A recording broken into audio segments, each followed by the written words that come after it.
Good morning, नमस्कार मेरे प्यारे भाई बहनों एवं मित्रों एवं छात्रों। ठीक है ना। आज हम आप लोगों को एक बहुत बढ़िया इम्पॉर्टेंट टॉपिक, रसायन विज्ञान से संबंधित टॉपिक लेकर आए हैं, हेनरी का नियम। तो हेनरी का नियम हमें रटना नहीं है, समझना नहीं है, सीधे हेनरी के नियम को थंबनेल पर दिए हुए कोटेशन के अनुसार भेजे में डालना है एकदम। यदि ईमानदारी पूर्वक आप मेरे वीडियो को शुरू से अंत तक देखते हैं तो अपने थंबनेल पर दिए हुए कोटेशन के अनुसार 100% देने का कोशिश करूँगा, और की तरह नहीं कि लिख दिए ये है वो है और खोलने पर उसमें सब हवा पानी मिलेगा आपको। मेरे जो है कि चैनल पर जो भी टॉपिक आपको मिलेगा, जिस कोटेशन में, उसी कोटेशन में आपको प्रोवाइड किया जाएगा, देने का कोशिश किया जाएगा। हो सकता है कि 2-4% कम हो, लेकिन 100% कोशिश किया जाएगा। यदि लगता है कि नहीं लिखा गया कुछ और है, लेक्चरबाजी कुछ और है, तो डिसलाइक मार दीजिएगा। और नहीं तो लगेगा कि नहीं सामने वाला मेहनत कर रहा है तो लाइक करके, यदि नए हो तो सब्सक्राइब जरूर कीजिए, ताकि आपको इस तरह के कंसेप्चुअल टॉपिक हमेशा हम बनाकर भेजते रहें। तो देखते हैं हम लोग हेनरी का नियम। अब हेनरी का नियम देखने से पहले हम लोग क्या देखना है, विलेयता। ये विलेयता शब्द आ रही है आपको देखने से पहले, क्या है भाई? तो क्यों कहते हैं विलेयता शब्द का मैंने नाम क्यों लिया? क्योंकि हेनरी का नियम ही किसी भी गैस की किसी द्रव में विलेयता के लिए दिया गया है। हेनरी ने किसी भी गैस की किसी द्रव में विलेयता के लिए दिया। तो पहले हम विलेयता पर चर्चा करते हैं कि विलेयता क्या होती है। तो स्थिर ताप पर 100 ml या 100 ग्राम विलेन में घुले हुए विलेय की मात्रा को उस ताप पर उस विलेय की विलेयता कहते हैं। कहने का मीन्स ये कि 100 ग्राम का विलेन है और उस विलेन में कोई भी विलेय कितने ग्राम, 5 ग्राम, 10 ग्राम, 20 ग्राम, कितने ग्राम घुल करके और संतृप्त विलेन बना लिया है, और उसमें हम उस 100 ग्राम में और उस विलेय को नहीं घोल सकते हैं। 5 ग्राम के बाद वो नहीं घुलेगा, तो वह 5 ग्राम की मात्रा उस पदार्थ की विलेयता कहलाती है। जैसे हम इस तरह समझते हैं कि 100 ग्राम का जल है, मैंने 5 ग्राम चीनी घोला, घुल गया, फिर 2 ग्राम घुला, घुल गया, 10 ग्राम घुला, घुल गया। अब 1 ग्राम घोल रहे हैं तो नहीं घुलता है। तो मतलब कि 10 ग्राम तक घुलने के बाद संतृप्त विलेन हमें प्राप्त हो जाता है। क्या होता है? 10 ग्राम घुलने के बाद हमें संतृप्त विलेन मिलता है, अर्थात उस 100 ग्राम विलेन में, 100 ml विलेन में चीनी की विलेयता 10 ग्राम है। दूसरे एग्जाम्पल देखते हैं। नमक ले लीजिए, सोडियम क्लोराइड NaCl, उसको घोलिए, 10 ग्राम घोले, घुल गया। 15 ग्राम तक घुल रहे हैं तो घुल जा रहा है, 20 ग्राम तक घुल रहे हैं तो घुल जा रहा है, लेकिन जो ही 2100 ग्राम आप घोलने की कोशिश करें तो नहीं घुलता है उसी 100 ग्राम में स्थिर ताप पर। तो नमक की विलेयता, सोडियम क्लोराइड की विलेयता कितनी मानी जाएगी? तो 20 ग्राम पर 100 ml या पर 100 ग्राम। तो नमक की विलेयता 20 ग्राम और चीनी की विलेयता 10 ग्राम। ठीक है, तो यही है विलेयता, और इसी विलेयता के लिए हेनरी ने नियम दिया था। क्या बताया था कि यदि ताप स्थिर हो तो किसी भी गैस की किसी द्रव में जो विलेयता होती है वह उस गैस की आंशिक दाब के समानुपाती होती है। मीन्स कोई भी गैस किसी द्रव में कम घुलेगा या अधिक घुलेगा तो वह उसके आंशिक दाब पर निर्भर करता है। यदि दाब अधिक है तो उसकी मात्रा अधिक घुलेगी, और यदि दाब कम है, आंशिक दाब, तो उसकी मात्रा कम घुलेगी। तो गैस की विलेयता किस पर निर्भर करती है? गैस के दाब पर। ठीक है ना। तो दाब बढ़ेगा तो विलेयता बढ़ेगी, दाब घटेगा तो विलेयता घटेगी। जैसे मान लीजिए कि जल है, इसमें नाइट्रोजन गैस घुलना है, तो हम जितना ही अधिक दाब डालेंगे उतना ही अधिक नाइट्रोजन गैस इसमें घुलेगी। दाब बढ़ाने पर गैस इसमें अधिक घुलेगी, या दाब कम करेंगे तो कम घुलेगी। यहाँ पर है शीतल पेयजल है, इसमें हम कार्बन डाइऑक्साइड घोलना चाहते हैं, तो देखते हैं कि जो भी शीतल पेयजल है, पेप्सी, कोको कोला, इसमें जब हम ढक्कन खोलते हैं तो उसमें से तेज़ी से गैस निकलती है। क्या होता है, कार्बन डाइऑक्साइड को उसमें अधिक विलेयता करने के लिए हाई प्रेशर पर प्रेस करके और ढक्कन में उसको सील कर देते हैं।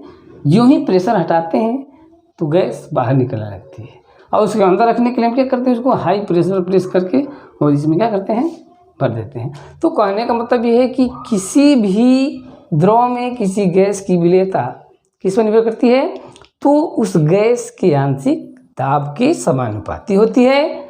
गैस का आंशिक दाब बढ़ाएंगे तो विलेयता उसकी बढ़ेगी, और कम करेंगे तो कम होगी। हम मान लेते हैं, ठीक ना, कि किसी गैस का दाब P पर घुली हुई मात्रा m हो, तो हेनरी के नियमानुसार m समानुपाती P।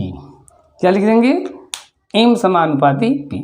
m क्या है, तो पदार्थ की घुली हुई मात्रा, और P क्या है, तो दाब है, गैस का दाब है।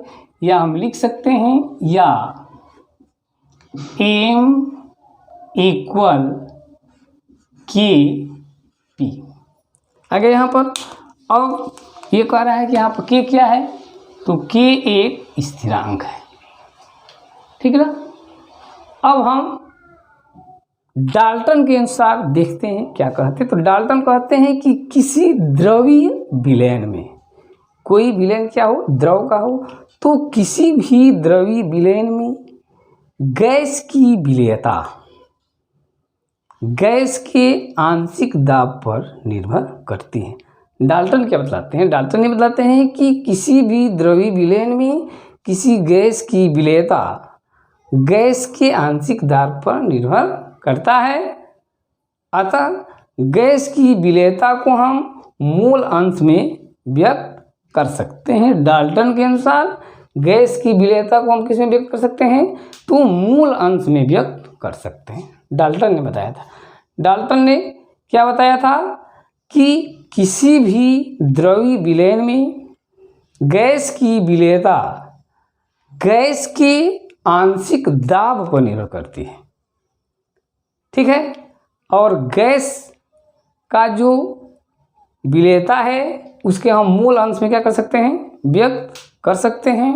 अर्थात हम डाल्टन के शब्दों में यदि हेनरी के नियम को व्यक्त करें तो क्या कर सकते हैं हम, तो कह सकते हैं कि किसी भी गैस का वाष्प अवस्था में आंशिक दाब, यदि कोई गैस वाष्प अवस्था में है तो किसी गैस का वाष्प अवस्था में आंशिक दाब P, किसी गैस की वाष्प अवस्था में आंशिक दाब P उस विलयन में उपस्थित गैस के मूल प्रभाज, मूल अंश, मूल भिन्न, मूल फ्रैक्शन के समानुपाती होता है।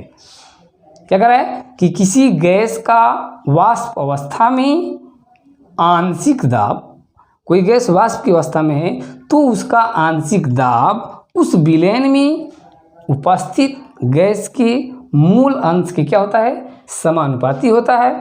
मीन्स यदि गैस का वाष्प अवस्था में आंशिक दाब अधिक है तो उस गैस का मूल अंश उस विलयन में अधिक होगा, और यदि कम है तो उस गैस का मूल अंश उस विलयन में कम होगा।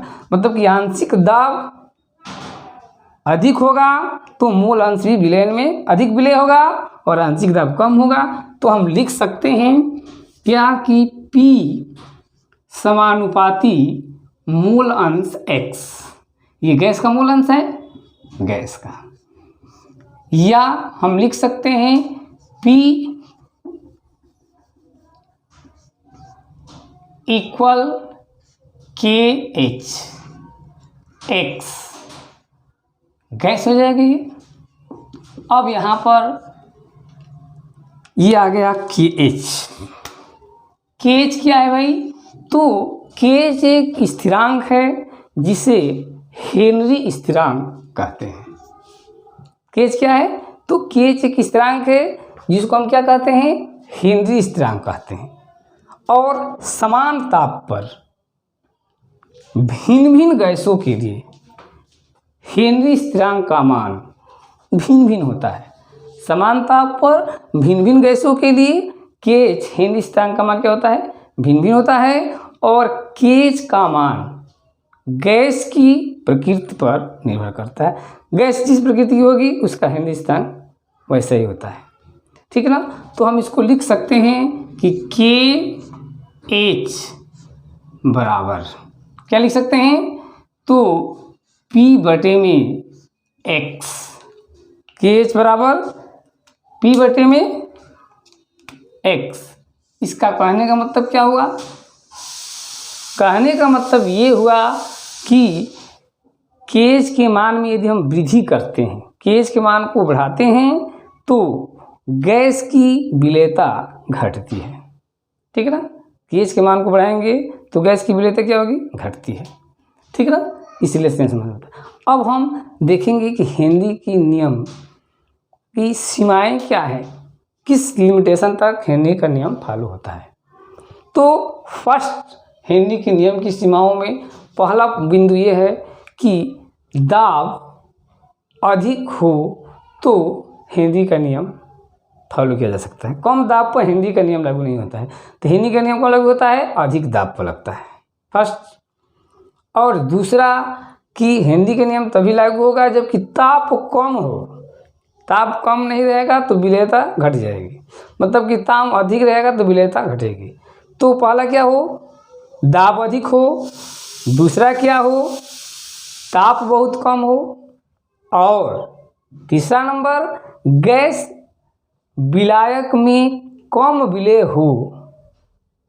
ये नहीं कि गैस पूरी तरह से विलायक में क्या हो जाए? घुल जाए। कम विलेय हो तभी हेनरी का नियम लागू होगा। तीसरा नंबर। और फोर्थ नंबर कह रहा है कि गैस की आणविक अवस्था द्रव व गैस दोनों अवस्थाओं में समान हो। उसकी आणविक अवस्था मतलब कि यदि जो फेज है वो ना बदले, गैस अवस्था में भी यही फेज हो और द्रव अवस्था में भी वही फेज हो।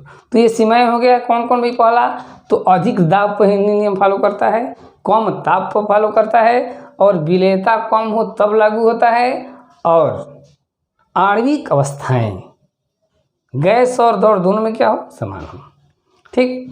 अब हेनरी के नियम का अनुप्रयोग हमारे दैनिक जीवन में देखने को कहाँ मिलता है? तो इस बात पर हमें जो है कि ध्यान देना है कि हेनरी का नियम हमारे दैनिक जीवन में देखने को कहाँ मिलता है। तो पहला तो अधिक ऊंचाई पर यदि हम जाते हैं, पहाड़ों पर, जो पर्वतारोही है पहाड़ों पर चढ़ते हैं, तो जैसे जैसे ऊपर जाते हैं तो वायुमंडल में ऑक्सीजन गैस का जो कंसंट्रेशन होता है, अनुपात होता है, कम होने लगता है, जिससे रुधिर में ऑक्सीजन की प्रतिशत मात्रा घटने लगती है। और जो पर्वतारोही होते हैं, जो ऊंचे स्थानों पर रहते हैं, उन लोगों को जो है कि ऑक्सीजन की मात्रा उनके ब्लड में कम होती है, तो सांस लेने में प्रॉब्लम होती है और वो वीकनेस, कमजोरी का महसूस करते हैं, जिसे एनाक्सिया नामक रोग हो जाता है, पहला। और दूसरा कह रहा है कि शीतल पेयजल, कोल्ड ड्रिंक में कार्बन डाइऑक्साइड की विलेयता को बढ़ाने के लिए उच्च दाब पर कार्बन डाइऑक्साइड को उच्च दाब पर दबा करके और seal pack, tight seal pack कर देते हैं। तो ये हो गया। और थर्ड नंबर कह रहा है कि गहरे समुद्र में जब गोताखोर गोता लगाते हैं तो जैसे नीचे जाते हैं तो नीचे जाने पर दाब अधिक होता है, द्रव का दाब बढ़ता है, जिससे द्रव का दाब बढ़ने के कारण उनके ब्लड में नाइट्रोजन गैस और ऑक्सीजन गैस की विलेयता क्या होती है? बढ़ जाती है। क्योंकि दाब बढ़ने पर गैस की विलेयता बढ़ेगी, तो जैसे गोताखोर नीचे जाते हैं तो दाब अधिक होता है, तो उनके रुधिर में जो ऑक्सीजन गैस है नाइट्रोजन गैस है उनकी विलेयता बढ़ जाती है, और यूं ही वो सतह पर आते हैं तो दाब कम होता है। अब ये गैस नाइट्रोजन और ऑक्सीजन गैस क्या होते हैं, तो बुलबुलों के रूप में सेल से ब्लड से निकलते हैं, जिससे कि नसों में गांठें पड़ जाती है, ठीक ना, क्या होती है, गांठें पड़ जाती है, तो समस्या उत्पन्न होता है। तो इस समस्या को दूर करने के लिए क्या किया जाता है कि गोताखोर के जो सिलेंडर है उसमें नाइट्रोजन और ऑक्सीजन गैस के साथ साथ हीलियम गैस भर देते हैं। क्यों भरते हैं, ताकि जब वो गहराई पर जाएंगे तो हीलियम रहती है तो वह इनकी विलेयताओं को कम कर देती है। अधिक दाब बढ़ेगा तभी रुधिर में नाइट्रोजन और ऑक्सीजन गैस अधिक विलेय नहीं होंगे, और नहीं होंगे तो गांठ ऊपर आने पर गांठें नहीं पड़ेंगी। तो इसलिए क्या किया जाता है कि जो गैस के सिलेंडर लेकर के जाते हैं गोताखोर, उसमें नाइट्रोजन और ऑक्सीजन के साथ हीलियम गैस भर देते हैं, क्योंकि हीलियम रहेगी तो विलेयता कम रहेगी, अंदर जाने पर वो अधिक विलेयता नहीं होगी, और ऊपर आएंगे तो गांठें नहीं पड़ेंगी, ठीक है ना। अब हम इस पर एक एग्जाम्पल देखते हैं हेनरी के नियम पर, ठीक है ना। तो कह रहा है कि क्वेश्चन हमारा है कि एक वायुमंडलीय दाब पर आंशिक दाब दे दिया 1 atm और 1 लीटर वॉल्यूम भी दे दिया, कितना, 1 लीटर। इसको हम मास में यदि हम चेंज करते हैं तो 1000 ग्राम लिखेंगे जल का, ये जल है। तो कह रहा है कि एक वायुमंडलीय दाब पर 1 लीटर जल में 20 डिग्री सेंटीग्रेड ताप पर N2 जो नाइट्रोजन गैस है घुली हुई है। कितना घुला है नाइट्रोजन गैस, तो N2 का W भार दिया हुआ है, कितना, 0.02 ग्राम घुली हुई है। तो हेनरी स्थिरांक की गणना करनी है। क्या करनी है, हेनरी स्थिरांक का गणना करना है। कब भाई, तो एक वायुमंडलीय दाब पर 1 लीटर के पात्र में, 1 लीटर जल में, ठीक ना, 0.02 ग्राम नाइट्रोजन गैस घुली है। तो हेनरी स्थिरांक की गणना कीजिए। क्या निकालना है हमें, हेनरी स्थिरांक निकालना है। मतलब अभी हम देखे हैं कि KH = P/X, इसी फॉर्मूले को यूज करना है। तो हम यहाँ पर निकाल लेंगे। तो KH इक्वल क्या हो जाएगा, KH इक्वल हमारा हो जाएगा, KH इक्वल P कितना है 1, ये 1 atm है। अब बटे में x, तो x हमारे पास नहीं है, तो x निकालेंगे, x N2 मतलब नाइट्रोजन का मोल प्रभाज इक्वल नाइट्रोजन के मोलों की संख्या NN2 by NN2 plus NH2। तो हम मोल प्रभाज निकालेंगे, तो x N2 इक्वल, अब इसके मोल प्रभाज मतलब कि नाइट्रोजन का भार बटे में नाइट्रोजन का अणु भार 28 होता है, बटे में फिर नाइट्रोजन का भार और बटे में नाइट्रोजन का अणु भार प्लस, अब वाटर का भार कितना है, तो ये 1000, ये ले लिए 1000, बटे में इसका अणु भार कितना हो जाएगा 18। अब इसको हम सॉल्व जब कर लेंगे तो सॉल्व करने के बाद हमारी वैल्यू आएगी 1.129 इंटू 10⁻⁻15।